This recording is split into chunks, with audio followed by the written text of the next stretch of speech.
नमस्कार दोस्तों, मेरा नाम है कृष्णा मिश्रा। आप सभी का जीएस कर्मयोगी में भरपूर स्वागत है।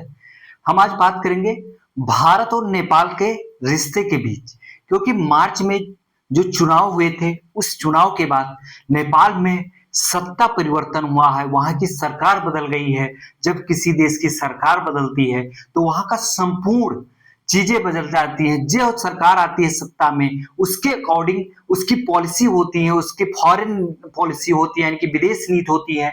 उसकी सारी पॉलिसी, सारे प्रोजेक्ट उस सरकार के अकॉर्डिंग चलते हैं। तो बहुत बड़ा बदलाव हुआ है नेपाल में। मार्च महीने में नेपाल में जो है सरकार का बदलाव हुआ, तो हम सोचे कि संपूर्ण जानकारी नेपाल के बारे में पूरा अध्ययन किया, भारत के रिश्ते के बारे में। तो पूरा जब हम देखते हैं तो हम आज समझेंगे कि इनका रिश्ता भारत का नेपाल का इस समय प्रेजेंट टाइम पे कैसे चल रहा था, कैसे था पहले, कैसे था भारत और नेपाल का रिश्ता, प्रेजेंट में कैसा है और फ्यूचर कैसा होगा। हम पूरा यहीं पे समझेंगे, पूरी जानकारी आप तक पहुंचाएंगे। ये है भारत, यही भारत के ऊपर है नेपाल। तो ये है भारत का मैप। अगर भारत का मैप आप सभी को पसंद ना आए तो माफ करिएगा दोस्तों, क्योंकि हमने कोशिश की है बनाने की, जैसे भी बना पाए वैसे बना दिए हैं, एक कोशिश की है। इसके बीच अब हम हकीकत पे आते हैं, अपने मुद्दे पे आते हैं। इधर उधर की बात ना हो, आपको सही और संपूर्ण जानकारी लेना है तो आप हमारे साथ कृष्णा मिश्रा के साथ, तो जीएस कर्मयोगी के साथ जुड़े और अधिक लोगों को जोड़ने की कोशिश भी करें। अब हम जानेंगे भारत के कितने राज्य जो है। सबसे पहले तो आपको कुछ चीजें जनरल पता होना चाहिए कि भारत के कितने राज्यों की सीमा नेपाल से लगती है। भारत नेपाल के किस तरफ बसा हुआ है, तो कहेंगे तो पूर्व उत्तर के दिशा में नेपाल जो है भारत के पूर्वोत्तर साइड में है। भारत के कितने राज्यों की सीमा लगती है? 5 राज्यों की सीमा लगती है। तो हम जानते हैं कौन कौन से राज्य हैं। उत्तराखंड, उत्तराखंड की सीमा लगती है। उत्तर प्रदेश की सीमा लगती है। बिहार की सीमा लगती है। और यहाँ पे थोड़ा सा पश्चिम बंगाल की सीमा लगती है। ऊपर भारत के सिक्किम की सीमा लगती है। अब हम आएंगे धीरे धीरे। अब अपने मुद्दे पे आपको पता चल गया कितने राज्यों की सीमा लगती है। 5 राज्यों की। 5 राज्य कौन कौन से? उत्तराखंड, उत्तर प्रदेश, बिहार, पश्चिम बंगाल, सिक्किम। नेपाल की स्थिति भारत के किस क्षेत्र में है? पूर्वोत्तर क्षेत्र में है। ठीक है, उत्तर पूर्व या कि पूर्वोत्तर क्षेत्र, जो भी बोल दो सही है। भारत के लिए नेपाल क्यों इतना महत्वपूर्ण हो जाता है? भारत के जितने पड़ोसी देश हैं, भारत उनसे अपना रिश्ता अच्छे रखने के लिए बहुत कोशिश करता है। आप लोगों ने जनरली देखा होगा, अगर आपका रिश्ता पड़ोसी के घर से बहुत अच्छा है तो आपका पड़ोसी और आप मिलकर अपने अपने विकास पे बहुत अच्छे से ध्यान देंगे और एक दूसरे की हेल्प भी कर सकते हैं। और जहां पे आप देखेंगे आपके पड़ोसी का रिश्ता आपसे अच्छा नहीं है, वहां पे आपके विकास के चांसेस कम हो जाते हैं। तो सबसे पहले हमें तो अपने पड़ोसी देशों से अपने रिश्ते कैसे रखना चाहिए। भारत का पड़ोसी देश पाकिस्तान, नल्ला पाकिस्तान, नालायक पाकिस्तान, बेवकूफ पाकिस्तान, जो भारत का हिस्सा था। भारत नहीं चाहता था पाकिस्तान अलग जाए। भारत ने बहुत कोशिश की, लेकिन जब कोई अंग शरीर का खराब हो जाए तो उसको काट कर फेंक देना ही उचित है। तो वैसे नेपाल, वैसे पाकिस्तान की स्थिति हो गई थी। तो जो अंग खराब हो गया था तो वो पाकिस्तान को काट के भारत ने फेंक दिया। और फेंक दिया, लेकिन भारत ने पूरी कोशिश की पाकिस्तान से कि हमारा रिश्ता हर बार हर मौका आने पे पाकिस्तान से अपना रिश्ता सही करने के लिए भारत ने संपूर्ण कोशिश की, पूरी कोशिश करता है। आज भी भारत रिश्ता अच्छा करने के लिए अपनी जान झोंक देता है। लेकिन नल्ला पाकिस्तान, नालायक पाकिस्तान, वो कायर पाकिस्तान पीठ पीछे चाकू भोंकने का कार्य हमेशा करता रहा।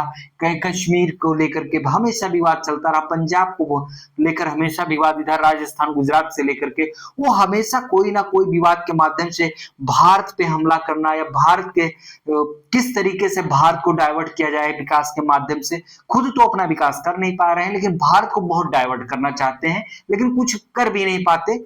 बस वही है, भारत चांद पे पहुंच गया और वो चांद देखकर अपना भोजन करते हैं, बस इतना फर्क है। ठीक है, और वो वहीं पर रहेंगे। फिर हम देखेंगे चाइना से। चाइना से भारत के रिश्ते अच्छे नहीं हैं, क्योंकि उनका चाइना और भारत की सीमा जो लगती है, उस सीमा को लेकर के भारत और चाइना की जो है बहुत तनावपूर्ण संबंध रहते हैं। आए दिन अरुणाचल प्रदेश को देख लीजिए, यहाँ आप जब देखेंगे सियाचिन को भी देखेंगे, तो इस सब को लेकर के आए दिन इनके बॉर्डर के रिश्ते जो है बहुत तनावपूर्ण रहते हैं। व्यापारिक रिश्ते अच्छे हैं, लेकिन जो व्यापारिक रिश्तों में और वैचारिक रिश्तों में बहुत फर्क होता है भाई। ठीक है, तो व्यापारिक रिश्ते तो भारत के चाइना से अच्छे हैं, लेकिन वैचारिक रिश्ते, बॉर्डर सीमा के रिश्ते, ये दोनों अच्छे नहीं है, बॉर्डर के रिश्ते अच्छे नहीं। तो भारत के दो ये पड़ोसी देश जो भारत को हमेशा गिराने की ताक में रहते हैं, ये दोनों से अच्छा संबंध नहीं, लेकिन भारत की कोशिश है कि हम सबसे अच्छा संबंध रख के चले, अच्छा संबंध रहे, हम अपने विकास पे ध्यान दें, एक दूसरे की हेल्प करें। भारत की यही नीति है। तो भारत के साथ म्यांमार का बहुत अच्छा रिश्ता है, ठीक चल रहा है। भूटान के साथ बहुत अच्छा रिश्ता चल रहा है। आप देखे होंगे भारत का पहले बांग्लादेश से बहुत अच्छा रिश्ता था, लेकिन बीच में उथल पुथल मचा। ठीक है, वहां की सरकार को सत्ता से हटाया गया, तो सॉरी बांग्लादेश, गलती से निकल गया, सॉरी बांग्लादेश। बांग्लादेश से भारत का रिश्ता बहुत अच्छा था, लेकिन बांग्लादेश भी आए दिन मतलब अच्छा रिश्ता कर गया था। शेख हसीना की सरकार थी तब तक उनसे वहां पे भारत का रिश्ता बहुत अच्छा था, लेकिन वहां का सत्ता परिवर्तन हुआ, वहां पे भारत के हिंदुओं को मारा गया, वहां पे जितने हिंदू समुदाय के लोग थे। तो भारत और बांग्लादेश के भी रिश्ते इतने अच्छे नहीं रहे, बीच में गड़बड़ हुई, लेकिन वहां पे भी सत्ता परिवर्तन हुआ, तो भारत के रिश्ते उससे अच्छे हो जाएंगे, बहुत उम्मीद है। लेकिन हमें सबसे इंपॉर्टेंट है, आज हम समझेंगे नेपाल के रिश्ते, उसके बाद हम किसी अगले वीडियो में आपको बांग्लादेश से भारत के रिश्ते के बारे में संपूर्ण जानकारी देंगे। नेपाल जो है भारत का पड़ोसी देश है, छोटा सा पहाड़ी देश है। यहाँ की अर्थव्यवस्था जो है पर्यटक के माध्यम से, और यहाँ की जो ऊर्जा है, एनर्जी है, उस सप्लाई के माध्यम से यहाँ की अर्थव्यवस्था चलती है। तो भारत के बहुत पर्यटक नेपाल जाते हैं और वहां से ऊर्जा भारत खरीदता है, तो वहां की अर्थव्यवस्था इस माध्यम से बहुत अच्छी चलती है। नेपाल में भारत ने लगभग अपना 70% से अधिक इन्वेस्ट कर रखा है। क्या पैसा, पहले लगभग 90% तक ओनली सिर्फ कोई इन्वेस्ट किया था, अकेला देश कोई, तो भारत ने नेपाल में 90% से अधिक पैसा इन्वेस्ट कर रखा था। इधर नेपाल से चाइना का बॉर्डर लगता है, और नेपाल से चाइना अपना अच्छा संबंध रखने के लिए, चाइना सबसे पहले तो चाइना की एक पॉलिसी है, किसी भी देश से अगर वो रिश्ता करना चाहता है तो वहां पे पैसा इतना फेंक देता है कि आप उसके पैसा लेकर के, जब आप पैसा ले लिए किसी से, अपने विकास कर रहे हैं, ब्याज स्वरूप ले लिए, तो आप उसके पैरों तलक दब गए। तो वही कार्य वो किया, सभी पड़ोसी देशों के साथ करने की कोशिश करता है, यही पाकिस्तान के साथ चाइना ने। नेपाल ने क्या किया, नेपाल के साथ उसने अपना संबंध बनाने की कोशिश की। अब हम जानते हैं भारत का प्राचीन काल से नेपाल से बहुत अच्छा संबंध रहा है। प्राचीन काल में आप देखेंगे तो भारत और नेपाल का रिश्ता बहुत अच्छा रहा है, और प्राचीन काल से इनके रिश्ते मधुर चले आ रहे थे। भारत ने बहुत पैसा इन्वेस्ट कर रखा है, उनकी अर्थव्यवस्था का विकास कर रहा है, वहां पे कोई आपदा आती तो सबसे पहले भारत मदद करता है। फिर नेपाल में केपी ओली शर्मा जो है वो वहां के प्रधानमंत्री कहाँ बनते हैं, यहाँ पे पहले राजशाही शासन था, तब तक भारत का संबंध यहाँ से बहुत अच्छा था। बीच में केपी शर्मा ओली, वहां लोकतंत्र हो जाता है, क्रांति होती है, लोकतंत्र हो जाता है नेपाल में। नेपाल में केपी शर्मा ओली सत्ता में आते हैं। केपी शर्मा ओली जो है वो भारत की नीतियों के विरोधी हैं, और भारत के काला पानी क्षेत्र को लेकर देख लीजिए, भारत के बॉर्डर क्षेत्र को लेकर के वो अपने मैप में आए दिन उस क्षेत्र का दावा करते रहे, और तनावपूर्ण जो है सीमा विवाद इनके बीच चलता रहा भारत का। और इन्होंने भारत की तरफ जितनी अच्छी नीतियां थी, इन्होंने भारत की तरफ से अपना रुख मोड़ा इन्होंने, और भारत ने इनके हर प्रकार के हेल्प करने के लिए इनसे बातचीत की, हर प्रकार से कोशिश की, लेकिन उन्होंने अपनी पॉलिसी जो है, इनकी नीति जो है वो चाइना की तरफ इन्होंने मोड़ दी। इन्होंने चाइना से अपने संबंध बनाने के शुरू कर दिए। जब ये चाइना से अपने संबंध बनाते हैं तो चाइना यहाँ पे क्या कार्य करता है, सबसे पहले इन्वेस्ट कर देता है, और जब ये इन्वेस्ट करता है तो ये लालच में आ जाते हैं पैसा के, जो कि देखिए भारत इतना इन्वेस्ट कर रखा था, लेकिन इनके अंदर जो है वो मलाल रही होगी किसी चीज की, तो ये भारत से दूरी बनाने के लिए चाइना से संपर्क साधते हैं और यहाँ पे बॉर्डर को लेकर के, सीमा विवाद को लेकर ये तनाव केपी शर्मा ओली पैदा कर देते हैं। इससे अब यहाँ पे भारत का 70% से अधिक इन्वेस्ट हो, मतलब घट गया, लेकिन तब भी 70% से अधिक इन्वेस्ट है पैसा। और नेपाल इसलिए बहुत महत्वपूर्ण भारत का हो क्योंकि ये पड़ोसी देश है, भारत से इसकी सीमा लगती है। तो आपकी किसी देश से पड़ोसी सीमा लगती है तो यहाँ पे आपके लिए इसलिए महत्वपूर्ण हो जाता है क्योंकि आपके अगर मधुर संबंध है तो आवागमन, व्यापारिक मार्ग सब कुछ बहुत अच्छे चल रहे होते हैं, व्यापार बहुत अच्छा चल रहा होता है। लेकिन अगर तनावपूर्ण चल रहा है तो वहां पे आपको सैनिक लगाने पड़ेंगे, दोनों देशों के खर्चे आएंगे इतना। तो केपी शर्मा धीरे धीरे ओली उनके तरफ रुख मोड़ते हैं, चाइना की तरफ, जिनपिंग की तरफ जाते हैं और सॉरी, और उनकी एक नीति है belt and road initiative, BIR। तो बेल्ट एंड रोड इनिशिएटिव का ये क्या बन जाते हैं, सदस्य बन जाते हैं और इसमें कहते हैं हम भी सम्मिलित होंगे और इस रोड विकास रोल मॉडल में हम भी सम्मिलित होंगे, हमारे हिस्से में, हमारे यहाँ भी ये विकास road belt and road initiative विकास हमारे यहाँ भी जोड़ा जाए। तो इस तरीके से केपी शर्मा ओली वहां के तरफ रुख मोड़ते हैं और भारत के तरफ इनकी नीतियां इतनी क्रूर हो जाती हैं, कितने कड़वे संबंध इन्होंने भारत से कर रखा है, इतने कड़वे संबंध कर देते हैं कि वहां की जनता जब भारत की तरफ पॉजिटिव चीजों के लेकर मांग करती है और चाइना की चीजों को प्रोडक्ट या चाइना की चीजों को विरोध करती है, सोशल मीडिया के माध्यम से वहां के विरोध करती है, तो ये क्या करते हैं साहब, ये साहब वहां पे सोशल मीडिया पर प्रतिबंध लगा देते हैं। क्या काम किए केपी शर्मा ओली, वहां के सोशल मीडिया प्लेटफॉर्म पर, हर सोशल मीडिया प्लेटफॉर्म पे इन्होंने प्रतिबंध लगा दिया। जब प्रतिबंध लगा दिया तो आजकल जेड जनरेशन को लोगों ने सोचा था कुछ नहीं कर पाएगी। जेड जनरेशन जो होती है यहाँ की नेपाल की, वो वहां पे विद्रोह करती है और चारों तरफ से लूट मचा देते हैं, हर सरकारी कार्यालय हो, प्रधानमंत्री आवास हो, इस सब के लूट मचाकर इनको सत्ता से बाहर उखाड़ फेंकती है और कहती है आप नल्ला हो, हमारे यहाँ बैठने के लायक नहीं हो, नालायक हो, और वहां से सत्ता से उतार के यहाँ पे फेंक देती है। फिर वहां की जनता रुख करती है कि हमारे भारत से संबंध बहुत अच्छा होना चाहिए क्योंकि आपने देखा हो बहुत सारे नेपाली भारत में रोजगार प्राप्त कर रहे हैं, भारत में रोजगार प्राप्त करके अपनी जीविकोपार्जन चला रहे हैं और वो चाहते हैं हमारा भारत से संबंध बहुत अच्छा रहे। जब इनको जेड जनरेशन विद्रोह करती है और इनको सत्ता से उखाड़ फेंकती है, फिर थोड़ी देर बाद वहां पे स्थिरता आती है। जब स्थिरता आती है तो वहां पे चुनाव होता है। चुनाव जब होता है तो क्या होता है, चुनाव जब होता है तो वहां पे एक नई सरकार का गठन होता है और उस सरकार के जो प्रधानमंत्री बनते हैं, नेता बनते हैं, वो कौन है, बालेंद्र शाह उर्फ बालेन। कौन है, बालेंद्र शाह उर्फ बालेन। तो इनकी उम्र मात्र 35 वर्ष है, सबसे कम उम्र में प्रधानमंत्री बन गए हैं। कहाँ के, नेपाल के। तो ये जब नेपाल के प्रधानमंत्री बनते हैं, हम पहले तो इनका इंट्रोडक्शन देंगे। ये पहले वहां राजनीतिक पद पे थे, कौन, बालेन साहब, बालेन।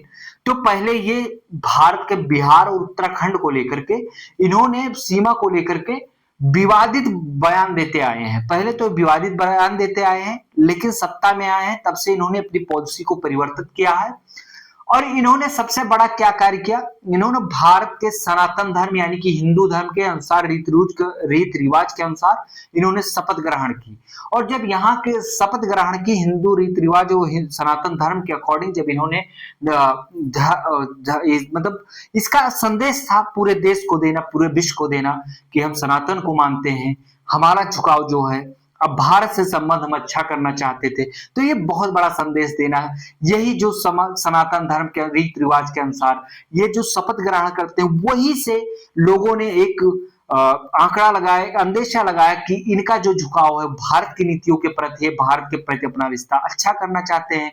जब ये प्रधानमंत्री बनते हैं तो इनको भारत के प्रधानमंत्री श्री नरेंद्र मोदी जी इनको फोन करके बधाई देते हैं वहां के सत्ता में आने के लिए। और इन्होंने बताया कि हम अपना संबंध जो है, ये अपने तरफ से भी बताए कि हम अपना संबंध जो है भारत से बहुत अच्छा करना चाहते हैं। और इन्होंने चाइना पॉलिसी को अभी इतना ज्यादा रुख नहीं मोड़ा है। अब ये कहते हैं अपने संबंध को दोनों देशों से बैलेंस करके चलेंगे, चाइना और भारत से हमें बैलेंस करके चलना है। तो लोगों को अंदर एक उम्मीद जगी है, लोगों को ये उम्मीद लगी है कि बालेंद्र शाह के शासन में आने के बाद वहां की जिस तरीके से कल्चर से उन्होंने सब कुछ किया है, उसके अकॉर्डिंग लोगों का ये अभी अनुमान लगाया गया है, ये अनुमान लगाया गया है और लगभग हकीकत ही होगा कि भारत की तरफ इनकी नीतियों का झुकाव होगा और भारत जिस तरीके से मदद कर रहा था, जिस तरीके से इनके अच्छे व्यापार और आवागमन सब कुछ चल रहा था, ये सुचारू रूप से फिर से सही करना चाहते हैं। और केपी शर्मा सबसे बड़ा संदेश भेजने का तो इनका मतलब भारत को, इससे आप समझेंगे कि ये जैसे सत्ता में आते हैं उसके अगले ही दिन केपी शर्मा ओली को गिरफ्तार करवा देते हैं। तो इससे एक बहुत बड़ा संदेश जाता है कि हम चाइना की नीति को और चाइना की नीति को समर्थन करने वाले को हम बख्शेंगे नहीं। इसका सबसे बड़ा संदेश तो ये जाता है क्योंकि ये तुरंत केपी शर्मा ओली पूर्व प्रधानमंत्री रह चुके हैं। देखिए कितनी बड़ी बात है, सत्ता में आने के बाद बालन शाह सबसे पहले क्या कार्य करते हैं, केपी शर्मा ओली को गिरफ्तार करवा देते हैं। जब ये गिरफ्तार होते हैं तो तुरंत इससे एक आंकड़ा आता है, एक संदेशा आता है भारत के लिए, पूरी दुनिया के लिए कि हम चाइना की पॉलिसी और चाइना को पसंद नहीं करते हैं, हम भारत को पसंद करते हैं, हम भारत की तरफ झुकाव है। और बहुत जल्द ये भारत के दौरे पर आएंगे तो संबंध देखने को मिलेगा कि भारत और नेपाल का संबंध कैसे मधुर और प्रगाढ़ होता है और कैसे बढ़ता है भारत की तरफ। बहुत जल्द उम्मीद है कि ये भारत का दौरा करेंगे और भारत आएंगे और अपने संबंध को फिर पुराने संबंध के जैसे मजबूत करने की कोशिश करेंगे। इसीलिए बहुत महत्वपूर्ण हो जाता है भारत के लिए कि अपने पड़ोसी देश से रिश्ते को है जो बहुत घनिष्ठ और बहुत अच्छा और मधुर संबंध बना के अपने देश का विकास करे, ताकि यहाँ पे कोई तनाव ना रहे। अगर आप खुद ही अपने जिंदगी से एनालिसिस करेंगे तो अगर आप बहुत तनावपूर्ण जिंदगी जी रहे हैं तो आप कुछ अच्छा नहीं कर पाएंगे, क्योंकि आप डिस्टर्ब हो रहे हैं, बार बार आप डिस्ट्रैक्ट हो रहे हैं, अपने मार्ग से भटक रहे हैं। और अगर आप शांति, चैन, सुख से चल रहे हैं, आराम से चल रहे हैं, तो आप अपनी विकास की प्रगति पे धीरे धीरे अग्रसर रहेंगे और एक दिन ऊंचाइयों पे पहुंच जाएंगे।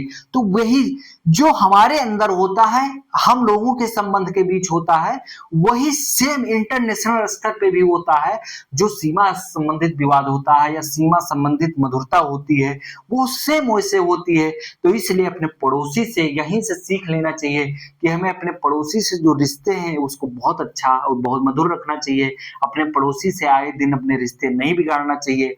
और भारत जैसे विशाल देश, भारत जैसे महान देश जो विकास की रथ पे अग्रसर है, विकास की रथ पे बैठा हुआ है, जितनी तेजी से अग्रसर है, पूरी दुनिया भारत की तरफ देख रही है। भारत में जिस तरीके से अर्थव्यवस्था हो, चाहे किसी भी क्षेत्र में हो, भारत बहुत तेजी से अग्रसर हो रहा, बढ़ रहा है। उस तरीके से पूरी दुनिया भारत की तरफ देख रही है। जब तो हमारे अगर पड़ोसी देश से अच्छे संबंध नहीं होंगे तो हमारे यहाँ इन्वेस्टर नहीं आएंगे। कारण ये है कि जब हमारे विवाद अगर तनावपूर्ण चलेंगे, अब देख लीजिए हम यहीं से समझा दे रहे हैं, जैसे ही नेपाल, उत्तराखंड, नेपाल का उत्तराखंड, यूपी, बिहार, पश्चिम बंगाल, सिक्किम, ये 5 राज्यों से सीमा लगती है। तो जैसे कोई उत्तर प्रदेश में इन्वेस्ट करना चाहता है, बिहार में इन्वेस्ट करना चाहता है, आप पश्चिम बंगाल में इन्वेस्ट करना चाहते हैं, कोई सिक्किम में इन्वेस्ट करना चाहता है, कोई उत्तराखंड में। तो सबसे पहले जब ये सीमा विवाद तनाव चल रहा है, दोनों देशों के बीच कंट्रोवर्सी चल रही है और बहुत तगड़ी चल रही है, तो इस 5 राज्यों में सबसे पहले तो कोई इन्वेस्ट नहीं करेगा। क्या करेगा? कोई इन्वेस्ट नहीं करेगा, क्योंकि जब तनाव चलेगा तो लोगों को ये अंदेशा होता है, इन्वेस्टर कहीं ऐसे जगह कोई पैसा इन्वेस्ट करना पसंद नहीं करता जहां पे उसके पैसा डूब जाए। सब लोग मुनाफा कमाने के लिए मुनाफा कमाने के लिए, अपने पैसे को कमाने कर अपनी अर्थव्यवस्था और उस देश के विकास को मजबूत करने के लिए लोग इन्वेस्ट करते हैं कि उनके पास पैसा है, वो व्यक्तिगत अर्थव्यवस्था उनकी मजबूत होगी। तो इसलिए यहाँ पे तो इन्वेस्ट नहीं करेगा। इससे पूरे भारत पे भी असर पड़ेगा। जब अर्थव्यवस्था हमारे यहाँ कोई इन्वेस्ट नहीं करेगा तो हमारी अर्थव्यवस्थाएं कैसे सुचारू रूप से तेजी से अग्रसर हो रहा अर्थव्यवस्था क्षेत्र में कैसे, तो भारत के लिए बहुत इंपॉर्टेंट हो जाता है नेपाल। तो हमें नेपाल से बहुत हमारी सरकार को, हमारे देश को बहुत अच्छे संबंध बनाने की एक बहुत बड़ी रिस्पॉन्सिबिलिटी बन जाती है, जिम्मेदारी। इस रिस्पॉन्सिबिलिटी को भारत बहुत अच्छे से समझता है और भारत पूरी रिस्पॉन्स निभाता है।